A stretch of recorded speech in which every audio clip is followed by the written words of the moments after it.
Assalamualaikum warahmatullahi wabarakatuh. Perkenalkan, nama saya Sopawati Toyati, jurusan Pendidikan Bahasa Sastra Indonesia dan Daerah di Universitas Muhammadiyah Malang.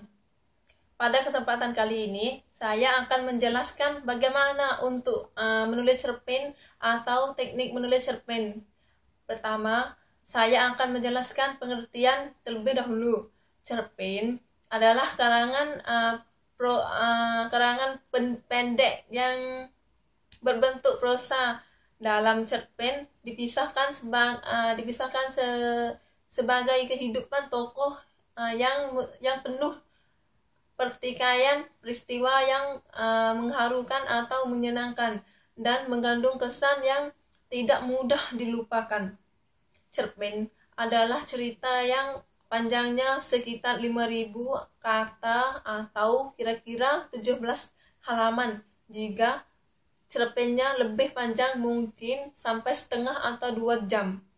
Salah satu pendorong ciptanya suatu karya sastra adalah keinginan pengarang untuk menyampaikan sesuatu pada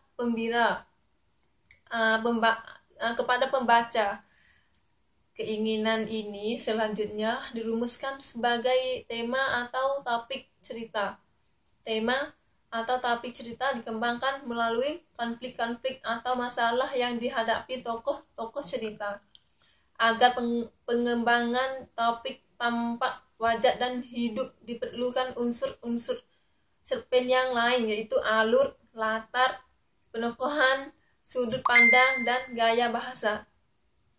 Unsur-unsur ini membantu pembaca untuk memahami hal yang ingin disampaikan pengarang. Yang pertama yaitu tema, yaitu pokok gagasan menjadi dasar pengembangan cerita pendek. Tema suatu cerita segala persoalan, baik itu merupakan masalah kemanusiaan, kekuasaan, kasih sayang, kecemburuan, dan sebagainya. Untuk mengetahui tema suatu cerita diperlukan apresiasi menyeluruh terhadap berbagai unsur karangan itu.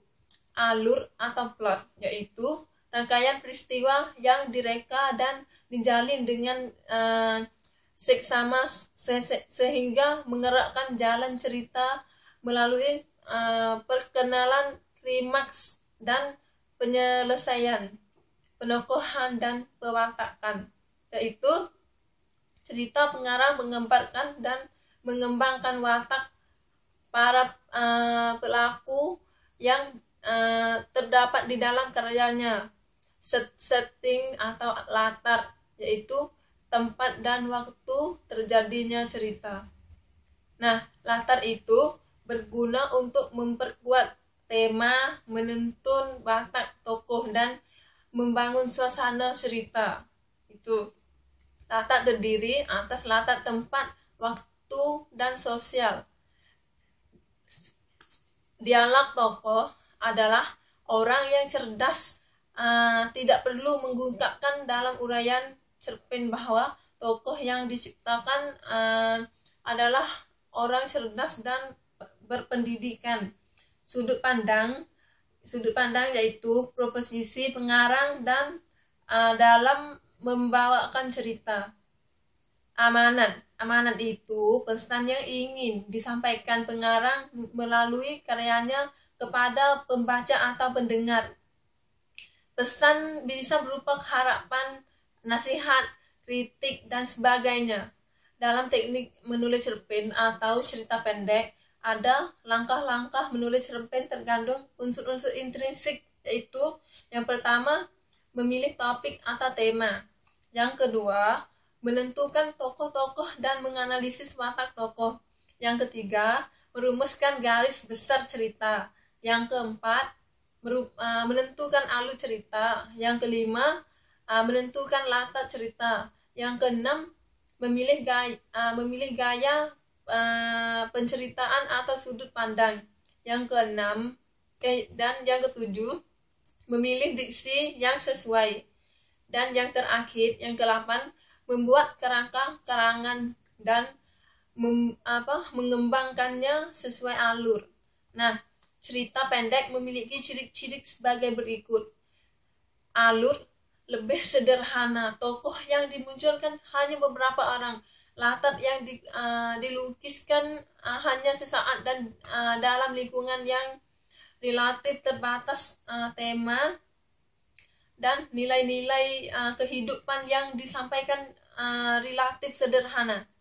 Teknik menulis cerpen atau cerita pendek adalah sebagai berikut. Yang pertama, paragraf pertama yang mengesankan. Paragraf pertama merupakan kunci pembuka. Yang kedua, menganalisis suasana.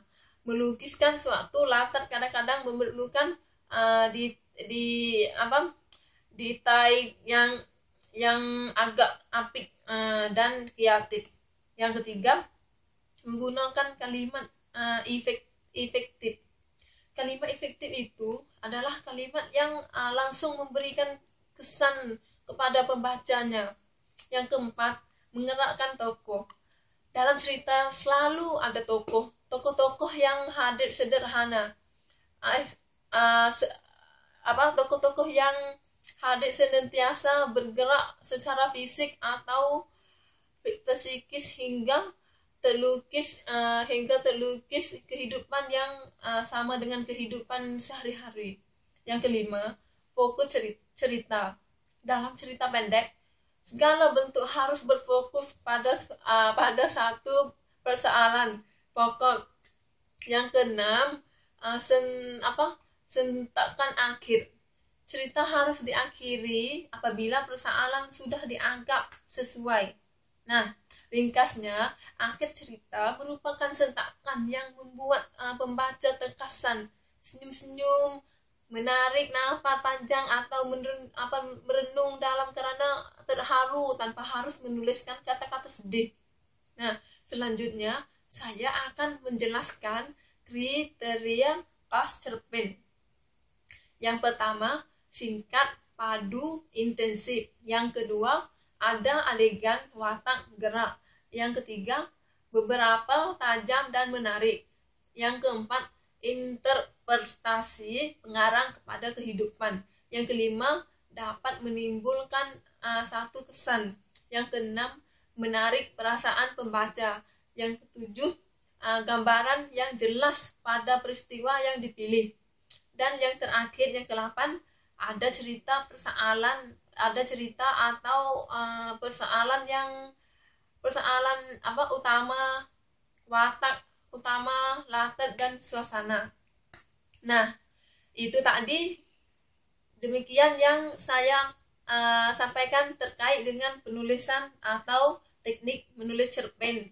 Kurang lebih saya mohon maaf dan semoga bermanfaat untuk Anda semua yang disampaikan. Terima kasih atas perhatiannya. Assalamualaikum warahmatullahi wabarakatuh.